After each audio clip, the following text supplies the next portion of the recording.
Good evening, everyone. Welcome to the Candid show. You're listening to the podcast hosted by myself, Krishna and Shriram. So today's topic is about the quick bits. So those who don't know about what is about this format, so we give the link of other two previous quick bits in the suggestion placards. So kindly go and check it out. So to jump into the topic, so what is the first quick bit that we have got, Shriram? So I'm going to start off with the very important quick bit, at least not very concerned with India, but I think a lot of people are talking about it in social media as well.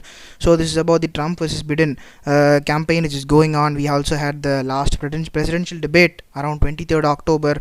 So I wanted to bring this up right now, or bring this news, because I think there is a lot of in the things which are actually in the debate which concerned with India, or rather with COVID on a whole. So talking about Trump's perspective on the Indian, rather the Indians going to work in US or in foreign countries.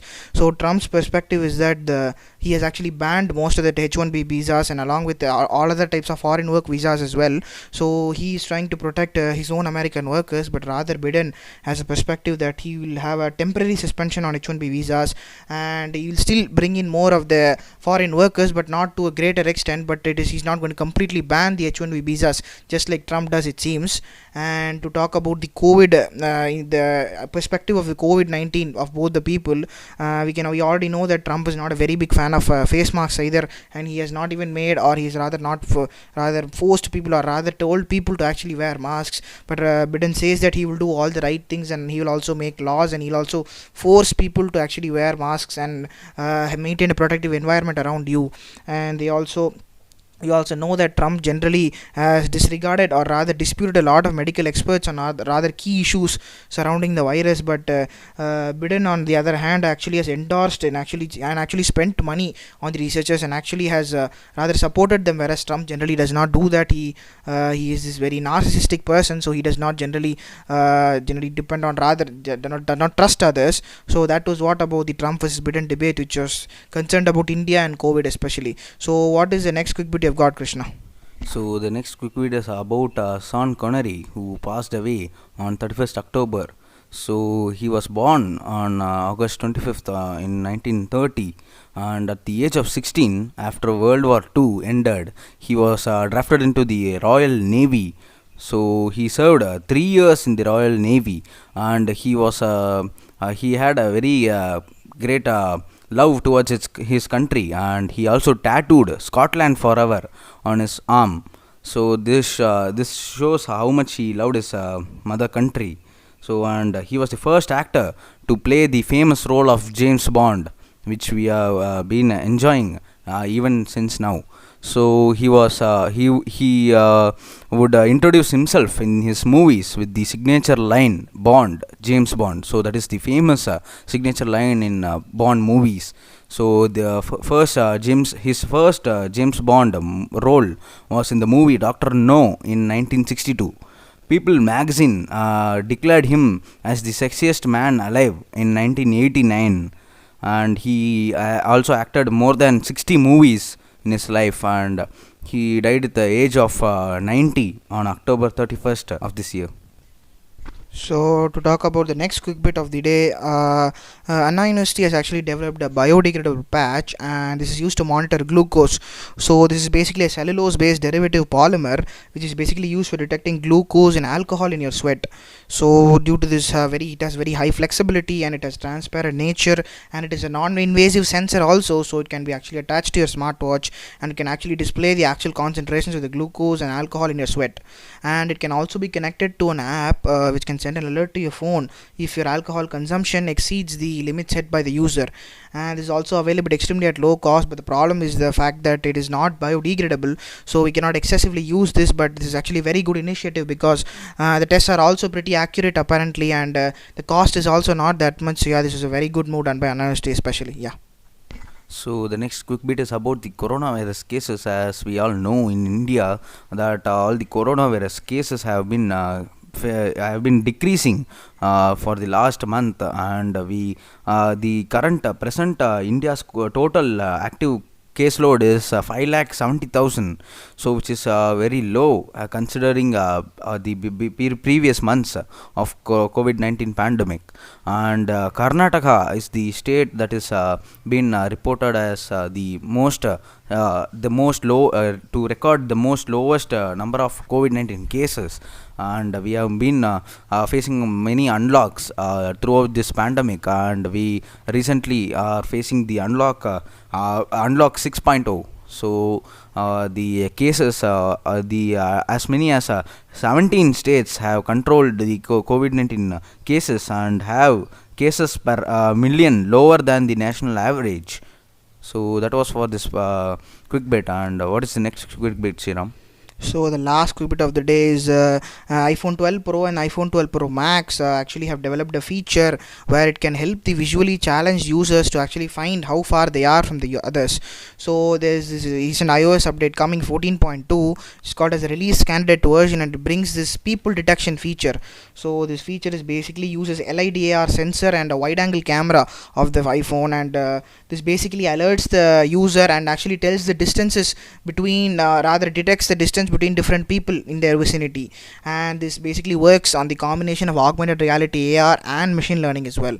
So what is the last script of the day, Krishna? So moving on to the last quick bit of the day, we have got is that the state of Tamilnadu has announced reopening of schools and colleges from November 16. So this is the major decision made by the Tamil Nadu government, and it has told that school students from 9th standard to 12th standard can come to the school. So they are the ones who are allowed to come to school, and all the other grades lower than 9th standard will face the reopen, or will get the reopen of in later period. So all the college students have also been announced to come to college. So from November 16, more than 7.5 months we have been in lockdown. Students are the parents are still facing hard time sending their kid outside, so they have this risk of getting infected by the COVID-19. And Shiram, what do you think about the this news that the reopening of the schools and colleges in Tamil Nadu?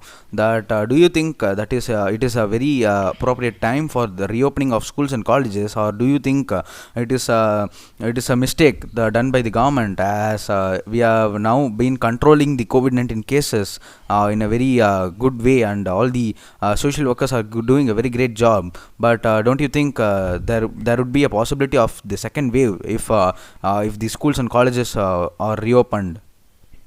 Yeah, Krishna, I think, in my opinion, I think this is not too early, also not too late, also, because we already know it's been 7.5 months since the pandemic or lockdown started. So I think this has been a very, very long time, and even though we have all been having our classes in the online format, but still that does not seem to help that much. It does not seem to be having that much of an impact. But I think we have to start considering actually some point of time to actually start getting a normalized lives back, because it's been a very, very long time. Even though office people do still go to their offices normally, and I think this move was definitely good in a way, because they obviously have opened the schools especially only for 9th and 12th and the college students. So it's not a very, very big deal, or rather a big mistake, I would say, because if the mistake would have been in the case where they would have opened for basically for every standard. So but they have kind of restricted beyond the 9th standard, only going up from 9th. So I think that is a good move, because after 9th, rather people students above 9th grade generally are much aware. I think they actually know how to take certain precautions, because wearing mask obviously still important, because even though you go to schools or colleges, you need to still have all of your safety precautions before you actually go to those public places. So I think this was a good move, but and I would definitely support it, because I think some point of time we definitely had to come out, and I think this is high time that we actually start at least going near to the normalized point in our lives, I think. Yeah. But do you think immunity is a major factor that is playing a very key role in this case? And don't you think the second wave would come to India if all the schools and colleges are reopened? Yeah, that is true, Krishna. But I think the majority of the school-going population is actually under eighth grade only. I think because above ninth or 12th, you generally don't have that many students, or rather, there isn't that much of a possibility for a virus to spike so hard that can actually trigger a second wave. Because it is not such a big number, also because we can clearly see that above 9 students are definitely going to follow all of the precautions necessary. But students below the eighth grade, if they would have also had schools, they must have definitely roam around, have mingled a lot. So that way, maybe the cases could have spiked. But I think since they have obviously gone above ninth only, so I think there would be definite rise. I think because that is going to be pretty obvious. But I don't think it is going to trigger a second wave or anything. And I feel just going to be a temporary spike, at least for 1 or 2 weeks. I think, and after that, everything should be normalized, I guess. Yeah.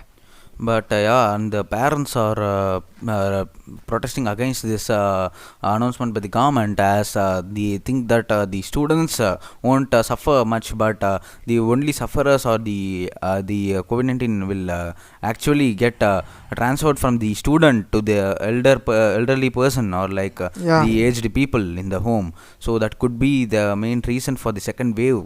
So what do you think, Shiram? Yeah, I think Krishna, I think it's a much needed risk also. I think I have to say, because as I previously told, I think we cannot just keep staying home long enough, because we never even know when this is going to end. Because even though we kind of see a declining trend, or at least a decreasing pattern for these past 1 or 2 weeks, but we still can't say anything for certain. So I think there is not any tentative date as to when this pandemic is at least going to slow down or reduce. So I think we cannot keep waiting around all week, because this is probably going to go about even for the next year and a half also. So I think we have to start doing something, and at least this is a step in the right direction. I think not immediately opening for everybody, instead just prioritizing on the people who kind of who are in like extreme need of actually going to schools or colleges. I think this is a good move only, in my opinion. Yeah, even though it might cause a spike in cases, I think it should not be extremely large, whereas it triggers a second wave, in my opinion. Yeah. Yeah, and also we know that all these online classes doesn't work out, and most of the students have many distraction in the Yeah. devices. So the devices have been a very great or very big source of distraction for the students. But I don't think everyone would actually get the knowledge, or get the all the syllabus properly via the online courses, as most Yeah. of them are facing a data plan issue. So that was for this podcast, guys. I hope you all liked it. So if you have any kind of comments, suggestions, or criticism, please leave it in the comment section below. So thank you for listening. Thank you all.